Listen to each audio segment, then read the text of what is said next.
I wanted to get a fountain pen for a while now, but I can just never push myself to do it. I know that I would want the Pilot Metropolitan, and even with its low price, I can never push myself to get it. I guess I just feel that I'm not going to get use out of it. So my question would be, what makes a fountain pen worth the money? Thanks so much. Well, this is such a deep hypothetical question that doesn't just have to be, about fountain pens. What really makes anything worth the money? I'm just kind of interpreting from your question that you probably are not into fountain pens already. You're considering maybe getting into it, but you just don't know if making even a $15 investment is going to be worthwhile. Because in the grand scheme of things, $15 is a really good price for the pen that you're getting for the Metropolitan. I'm a huge fan of it. The pen should be $40 or $45. Just in terms of what other pens are around and out there and what you typically pay for a pen of this quality and stuff like that, that's normally where it would probably fall. So it's a good value pen, but I can understand if you're not into fountain pens, that's a leap coming up from, the typical kind of, G2s and stuff that might be $2 or $3 for a nice pen. When you get into $15, it's like, whoa, this is an investment. And it is. It really is. So, there's a lot I could get into just with that, but I'm gonna give you some questions to kind of ask yourself. I'll answer your question with some questions, and I'm gonna get a bit outside of just fountain pens itself, and kind of broaden the question just a tad. So whenever I'm thinking about something that I want to buy and I have to justify it, it's not about the hard number, because $15 could mean very different things to different people. So I can't say a pen is or isn't worth the money just based on its price, because that could be interpreted in so many different ways. So some questions I have for you. One is, what do I want this thing to do for me? What is the goal? If you know that you want to get into fountain pens and you look at a $15 pen and it seems to be the best value out there, that helps a lot, because that helps you to achieve your goal of getting into fountain pens. If you don't know if getting into fountain pens is a good end goal for you, then a pen at probably any price is going to seem very speculative. So think about that. What's your goal? What am I willing to give up to get this? Is another good question that can help you frame it up. Think of it in terms of an exchange. If you have something else that you regularly do, say you buy, coffee every day at your local coffee shop, and you're paying $4 a day for coffee, and you look at a $15 pen and you say, would I be willing to give up coffee for 3.5 days, or make coffee at home for 2 weeks to save that money? Would I be willing to do that for this? That can help you to kind of frame it up a little bit. It's not just money being taken from you, but what am I willing to trade off for that? Will I use it regularly? How practical is it going to be? Is it something that I'm really not sure if I'm going to use it? Or, well, this pen is an investment for 10 years. Thinking about it in terms of that can help to frame it up a little bit in your perspective. Will it last? Thinking about the quality, and maybe what are your expectations for how you're going to treat it, and how is it going to hold up based on what you're planning to use it for. And then, am I confident that I'm going to enjoy this? What's the risk? It sounds like, coming from your question, the risk is pretty high because you are not very confident that it's going to be for you. So, a $15 investment then is much more speculative than if you already had 7 pens that you used on a daily basis. If you spend $15, you're going to incorporate that into your life pretty easily, and that payback is going to be a lot simpler. So there's a lot of reasons for why people justify the worth of a fountain pen. So I'm going to get a little more specific now. And believe me, I looked at all kinds of blogs and articles and stuff like that of why do people buy things? Why do people justify that they buy different things? I just wanted to kind of get a general take on things, and I've come across, so I've kind of reflected on that a little bit, thought about fountain pens themselves, and there's all kinds of reasons, and I can't cover all of them in any one video, but I came across 1, 2, 3, 4, 5, 6, 7, 8, 9, 10. I have 10 that I came up with that felt the most relevant to me, and I'll explain this to you. So here are some of Brian's 10 reasons why you can justify the worth of a fountain pen, in no particular order. The first one is utility. How does it write? How does it function? What does it actually do for you? Utility. Next one is aesthetics. The color, the appearance, the shape, the patterns, the material, just how does it look? How does it do something for you there? Tactility. So how does it actually feel in your hands is the third one. The material, the weight, the texture, all that kind of things. It's something like, this Plumix here. It has like a kind of a ribbed texture, and that feels different in my hand than, say, this wood pen does. That can matter a lot, especially with a pen, because you have a lot of sensitivity in your fingers, and you're holding something in your hand all day. That can make or break it. Can't ignore this one, status. So how does it, how are you expressing yourself with whatever the objects are that you have in your life? That's true with so many things, clothes, hair, all these things, superficial things that are how you present yourself. And I mean superficial in terms of just that's what you see. It doesn't, no judgment involved here. But, if you're buying a pen and it's, sterling silver and you like the bling and it's got a dragon on it and you're like, I'm all about dragons, there's a status related to that dragon of what you're trying to present yourself. So there's that.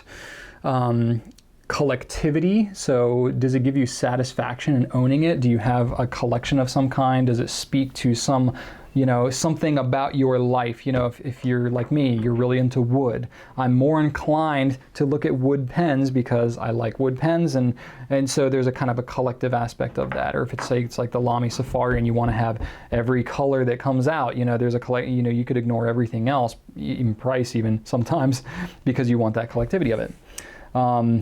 This one, speaking of, some of the limited stuff, I call it FOMO, fear of missing out, especially with limited edition, special edition, things like that. That can greatly increase somebody's reasons for why they justify getting something. Particularly if we go to like the whole Lamy example, you can have a pen like a Lamy Safari, or let's use the All-Star. I have the Lamy Pacific All-Star right now. It's cool, blue pen, looks nice.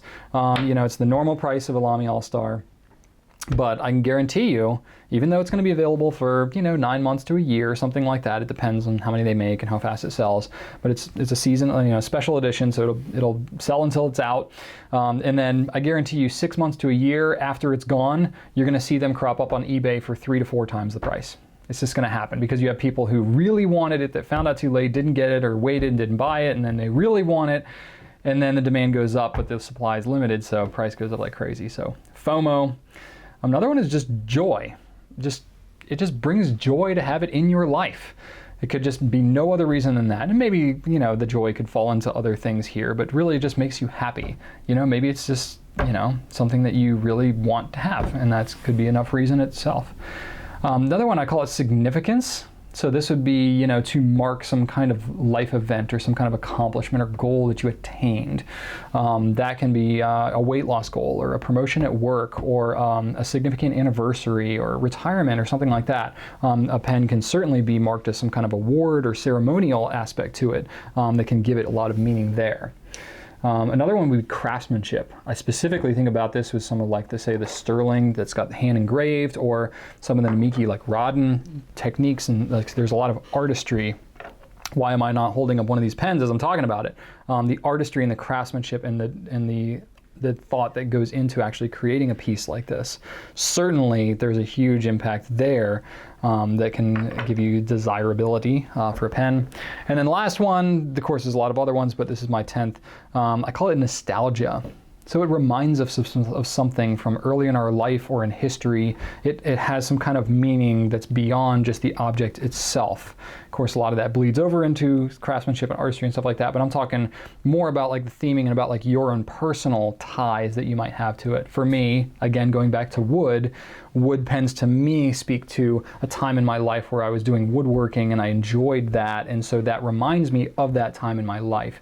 It's not necessarily the theme of the pen or the artistry that goes into it that is appealing to me. It reminds me of something in my life, or maybe your grandparents had a specific type of pen or a specific brand or something that they were associated with, and that ties you back to memories you have with them.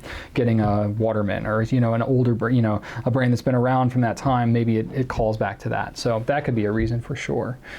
So I think that practical and tangible reasons, are easier to quantify, such as which materials, the nib material, some design aspect, those things are a little bit easier, quantity, limited quantities, things like that. Those are a little bit easier to justify, the worth of a fountain pen. It gets much more difficult when you get into the kind of intangibles, the nostalgia, the status, the things like that, because then there's a lot of tug and pull there. And there's a lot of personal interpretation that can happen there in terms of what it means. And when you get into like limited edition and special things like that, it really gets cloudy as to how that all kind of works out for you. And then let's see here. I think the answer to your question here, kind of bringing it back a little bit about is a Metropolitan worth $15? I really can't give you that answer. That's something you have to determine for yourself. I think for yourself, when you see that it's worth it, you won't hesitate at all. I think that that pen is a phenomenal value, and if you are looking to get into fountain pens, that would be a great one to do. But if you're kind of like hesitant about even the whole concept of fountain pens, maybe you explore that a little bit first and don't look so much about the physical pen itself and the price of it, but maybe look at some of the people that are using fountain pens, or if you know people that are using fountain pens and you can get one in your hand and try using it for a bit, that right there will help to give you a better picture of what you're looking for. But this is not something unusual, especially for a lot of folks who are kind of looking to get into fountain pens. It can be a bit of a gap to have to cross. So, and that's where education can make a huge difference. That's why we have over 1,000 videos here on Goulet, is because I know there's a barrier to cross, coming from I've never used fountain pens before to am I really going to fall down this rabbit hole? You know, I crossed that chasm myself because I did not know fountain pens growing up at all. I'd never used one in my life before I was 25 years old. So, and I did it completely on my own. I looked at research, I looked at the Fountain Pen Network, I went to the DC Fountain Pen Show to buy my first bottle of ink. I had no instruction from anybody about how to actually fill it. I spilled my first bottle of ink as I was trying to fill my pen. It was a mess, but I've made all those mistakes and put out a lot of this type of content because I don't want you to have to go through all that exact same kind of stuff that I did when I was first getting into it, because I was a little more bound and determined to get into it. Whereas, you know, I know most folks, it's a little more casual than that. So if I can like lower that barrier and make it less scary for you, then hopefully I can help with that. But, you know, still, if you're on the fence, I say, you know, educate yourself a little bit and see if maybe you can convince yourself whether or not it would be something you would actually use. But if you're that skeptical about it, just pause. There's no rush. They'll be around. You'll have time. You can get into it. But hopefully that helps you out a little bit anyway.